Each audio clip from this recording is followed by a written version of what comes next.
का नाम बराबर नहीं बोल सकता। तारीख सिकंदर आजम की तारीख गलत बयान कर रहा, झूठ पे झूठ बोल रहा, लेकिन फिर भी आज बीजेपी इसको पेश कर रही है। तो क्यों पेश कर रही है? इस वजह से पेश कर रही है कि मुसलमानों के खतरे आम का जिम्मेदार अगर कोई है तो ये नरेंद्र मोदी है। मुसलमानों की बस्तियों को लूटने वाले का जिम्मेदार अगर कोई है तो नरेंद्र मोदी है। हमारी इस्मतों को लूटने का या लुटवाने का जिम्मेदार अगर कोई है तो नरेंद्र मोदी है। हमारे बस्तियों को जलाने वालों का नाम ये नरेंद्र मोदी के लोग हैं। एहसान जाफरी फरियाद पे फरियाद करते रहे लेकिन उनको फरियाद पहुंचने नहीं दी, उसका नाम नरेंद्र मोदी। अरे आप बताइए आज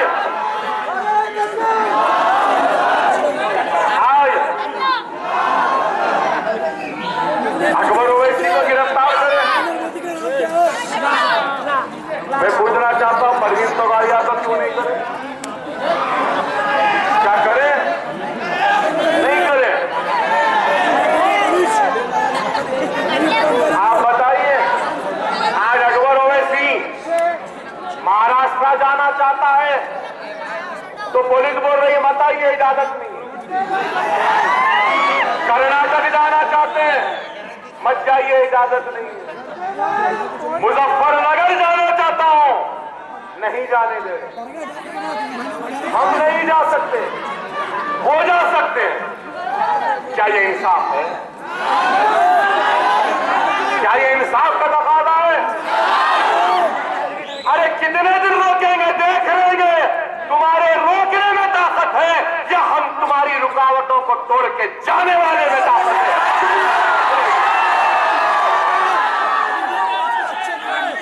अरे आज नहीं जा सकते ना, जरूर हम जाएंगे। राजस्थान जाएगी मजलिस, बिहार जाएगी मजलिस, उत्तर प्रदेश जाएगी, महाराष्ट्र जाएगी, कर्नाटक जाएगी, मध्य प्रदेश जाएगी। है मोदी घर से भी आके दस्तक देगी।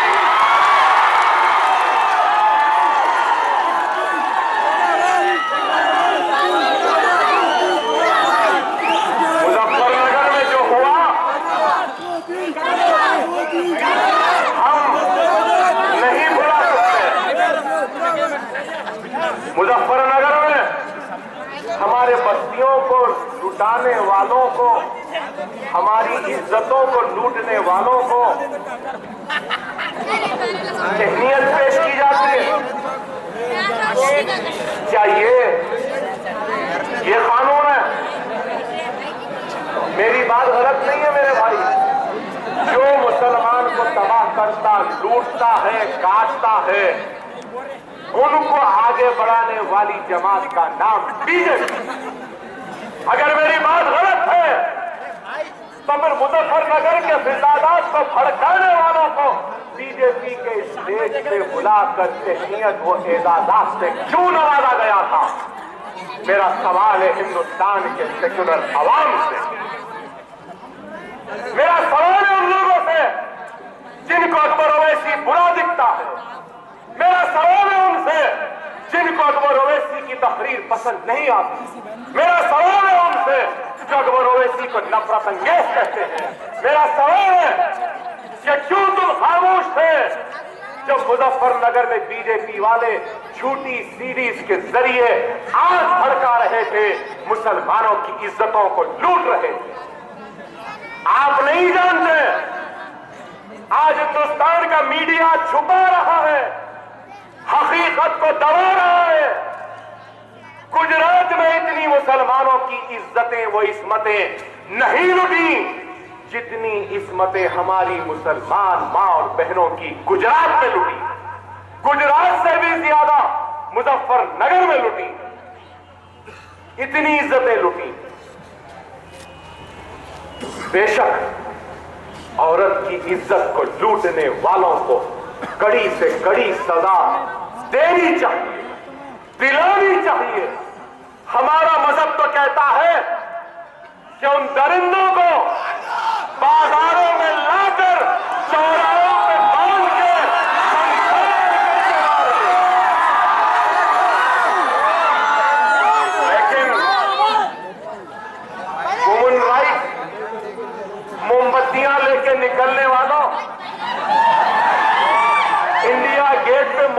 मोमबत्तियां जलाने वालों, तुम्हारे जज्बे को सलाम करता, कदर करता हूं, लेकिन उसके साथ ही साथ ये अकबर ओवैसी हिंदुस्तान के 25 करोड़ मुसलमानों की तरफ से उन सब से यह सवाल करता है कि गुजरात में जब मेरी इस्मत टूट रही थी तो तुम क्यों निकल के नहीं आए इंडिया गेट में? जब बंबई में मेरी इज्जत लुट गई, इस्मत लुटी, औरतों को बरहना परेड करवाया गया, तो क्यों मोमबत्तियां लेके गेट वे ऑफ इंडिया पे नहीं आए? कश्मीर में कश्मीरी मुसलमान मेरी मां, मेरी बहन की इस्मत को लूटते दरिंदे, उस वक्त क्यों कोई उठ के नहीं आया? हमारी इज्जत नहीं है, हमारी आबरू आबरू नहीं, तुम्हारी इज्जत है, तुम्हारी आबरू आबरू है। तो अकबर ओवैसी फिर अपने गुस्से का इजहार करता है, करता रहेगा और इससे ज्यादा करेगा, इससे ज्यादा करेगा।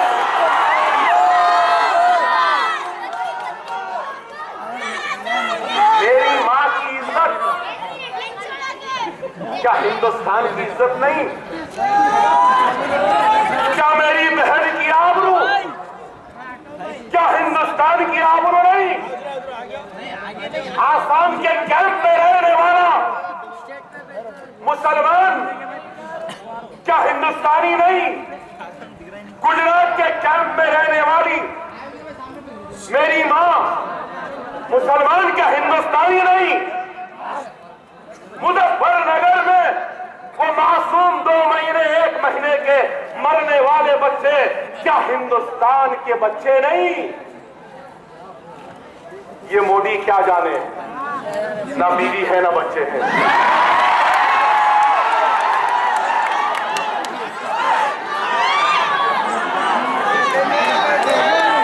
ना ही ये वाजपेयी जान सकता।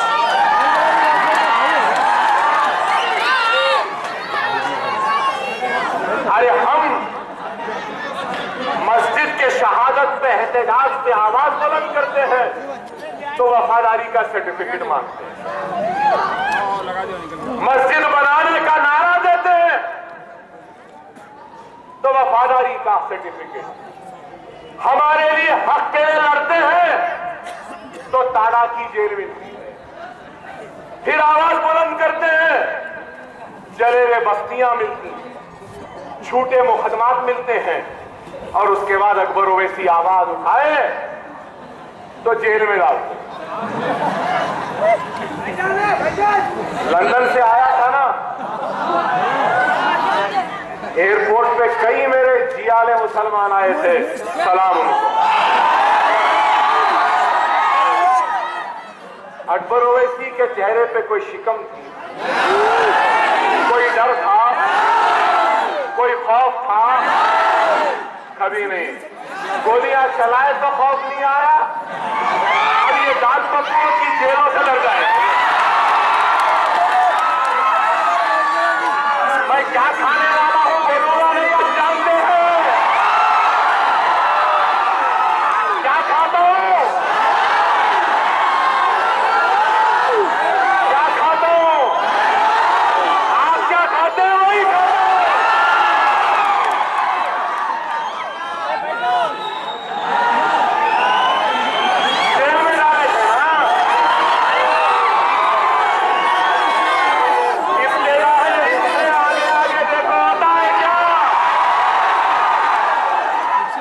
अभी तो सुनाना शुरू हुआ है, सुनना बहुत बाकी है। अरे आज मैं आपसे यही कहूंगा कि अगर अकबर ओवैसी डरने या घबराने वाले का नाम नहीं है तो मुसलमान का भी डरता नहीं है, किसी से खायफ नहीं होता। दुनिया से डरने वाले को मुसलमान नहीं कहते, जो दुनिया को डराता है उसको मुसलमान कहते हैं।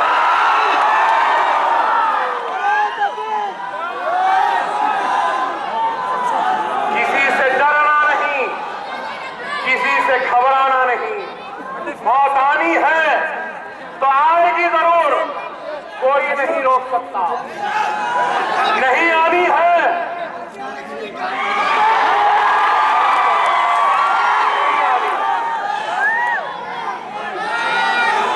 डरो नहीं, घबराओ नहीं, मजलिस आपकी जमात है। अकबर ओवैसी जेल में चला गया तो लोग परेशान हो गए, बाद में असद साहब भी जेल में चले गए तो हैदराबाद में सन्ना था, घरों में परेशानी, हर घर में खौफ। अरे अगर अकबर ओवैसी मर भी जाए, उसकी लाश अगर रोड पर है तो लाश की परवाह ना करो, अपने अज़म, अपने इरादे, अपने हिम्मत, अपने ईमान की इबादत करो। नारे तकबीर कहते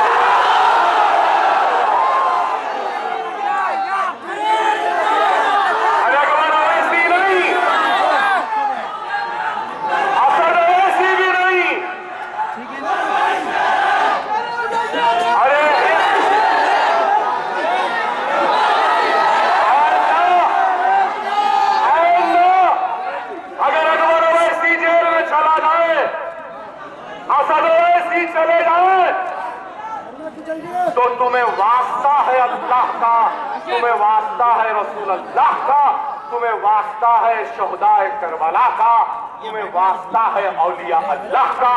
हर घर से अकबर ओवैसी, असद ओवैसी बन के तुम बाजारों में निकल जाना।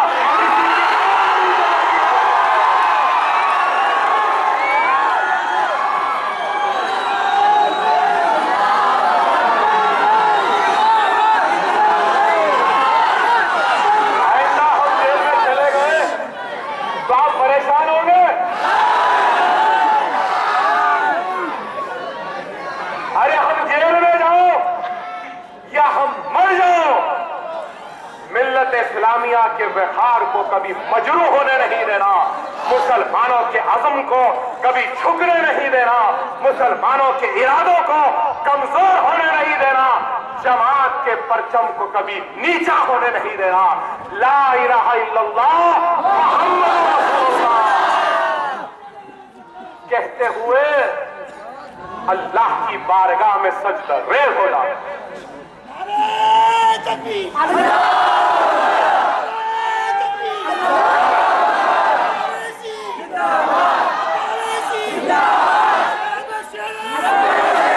और मेरा ईमान है, मुझे अल्लाह की जात पर कामिल यकीन है कि अगर कल को मैं ना रहूं, कल को अगर असद साहब ना रहे तो अल्लाह असदुद्दीन ओवैसी और अकबरुद्दीन ओवैसी से ज्यादा जाबाज, ज्यादा नेक, ज्यादा काबिल रसूल अल्लाह के किसी उम्मती को आपकी क़यादत की जिम्मेदारी दे देगा। मजलिस रोज़े क़यामत तक आबाद रहेगी।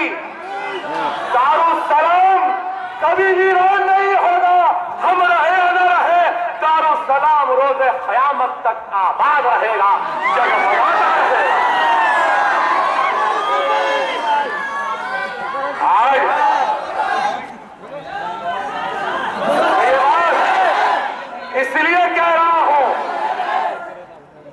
कि नहीं मालूम कब तक अकबर ओवैसी जिंदा रहेगा। पहले तो मेरी सेहत ठीक नहीं है, अल्लाह बेहतर जानता है। हर सुबह दर्द से उठता हूं तो हर साल, हर रात दर्द के साथ बिस्तर को जाता हूं। आज से 3 दिन पहले 25 खय हुए, दिन भर दवाखाने में था, मुखातिब करने की आज तो ताकत भी नहीं थी, लेकिन एक रिश्ता है मल्लेपल्ली से, और वो रिश्ता है तो सालारे मिल्लत के सियासी जिंदगी के आगाज का एक रिश्ता है इस सरजमीन मल्लेपल्ली से, जहां पर असदुद्दीन ओवैसी साहब और मेरा बचपना मल्लेपल्ली के बड़ी मस्जिद के अतराफ खेलते हुए खिलखिलाते हुए गुजरा। एक रिश्ता है मेरा, और वो रिश्ता है कि मैंने अपना बचपना गौस भाई के गोद में खेला। अल्लाह मरहूम गौस भाई के खबर को नूर से भरे। इसलिए आया हूं, रोजाना फोन आते, मैसेज आते, मार देंगे अकबर ओवैसी तेरे को, मार दो, चूड़ी का बच्चा है।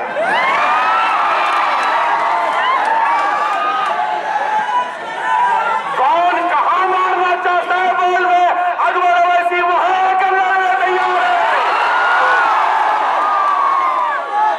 अरे डरने वाला नहीं हो, गुजरात में मारना चाहते हो, ठीक है, बोलते गुजरात भी आना तैयार हो।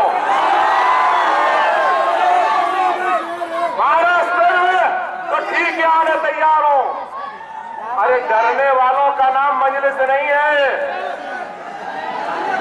ये गयूर मुसलमानों का लीडर है, कोई कमजोरों का लीडर नहीं है। अरे हिंदुस्तान वालों, लाल बाजार हमारे शहर में, वहां पे चूड़ियां पहनाते हैं और मजलिस वाले हथकड़ियां भी पहनने तैयार हैं। आपसे यही कहूंगा, मुनज़्ज़म रहो, मुत्तहिद रहो, मजलिस इत्तेहाद मुस्लिमीन को मजबूत करो। शख्सियत की अहमियत नहीं है, जमात की है। मैं कह रहा हूं, आज सारा हिंदुस्तान उम्मीद की नजर से देख रहा है, तो मुझ पर नहीं, आप पर देख रहा। मुझसे उम्मीद नहीं, आपसे उम्मीद है। मुझसे आस नहीं, आपसे आस है। मुझसे तवक्को नहीं, आपसे है। अगर आपका इत्तेहाद कमजोर पड़ेगा तो हिंदुस्तान की उम्मीद टूट जाए, उनकी आस को ठेस पहुंचे। खुदारा मेरे भाई, आज सारे हिंदुस्तान से मुझे फोन आते हैं, 700, 800, बाद वक्त 1000 फोन आते हैं, और यही बोलते हैं भाई आप हमारे पास आ जाओ।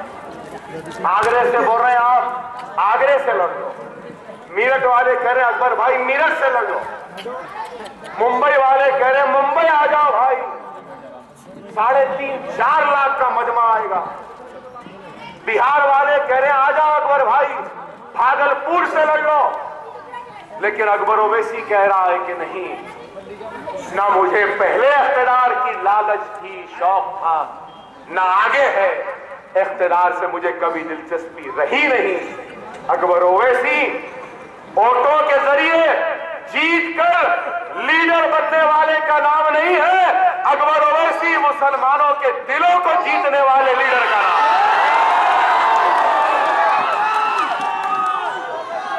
अरे हम आज हैदराबाद से आगे बढ़ना चाहते हैं, और हम हैदराबाद से आगे कब बढ़ सकते हैं?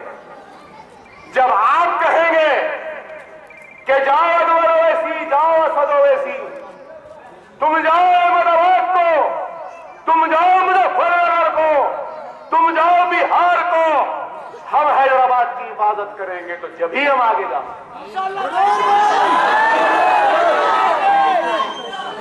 आप करेंगे ना हैदराबाद की हिफाजत? आप मजलिस को कमजोर होने नहीं देंगे ना? तो हम भी तैयार है आगे बढ़े। आप यहीं रुको, आप यहीं रुको, हम हिंदुस्तान के मुसलमानों के दिलों को फतेह करके आए। मैं इस जलसे के जरिए हिंदुस्तान के हर मुसलमान को सलाम करता हूं, सलाम भेजता हूं हैदराबाद की तरफ। उनका ममनून हूं, उनका मशकूर हूं कि इतनी मोहब्बत की। साथ ही साथ एक बात और एक कहूंगा भाई,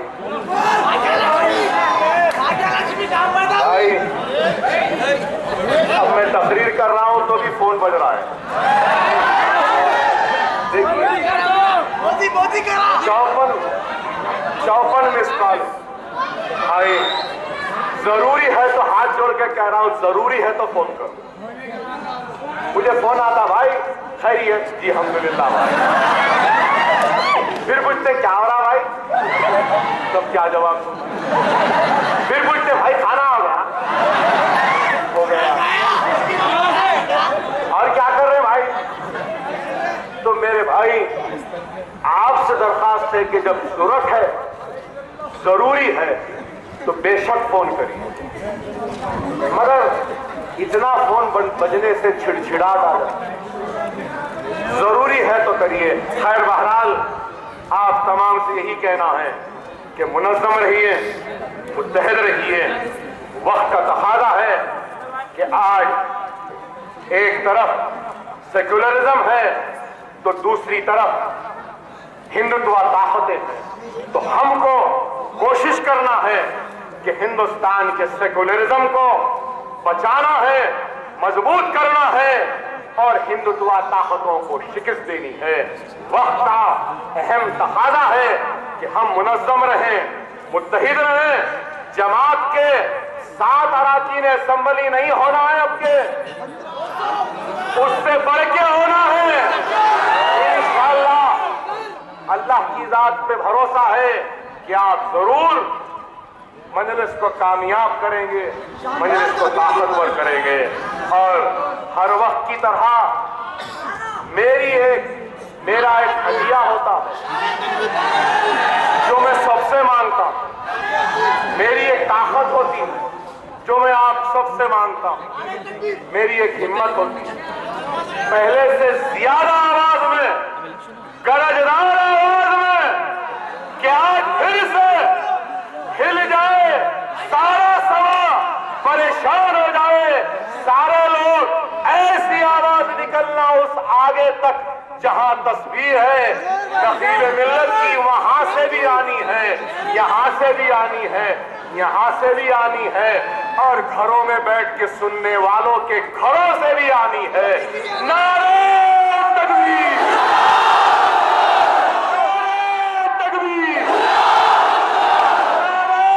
तकबीर।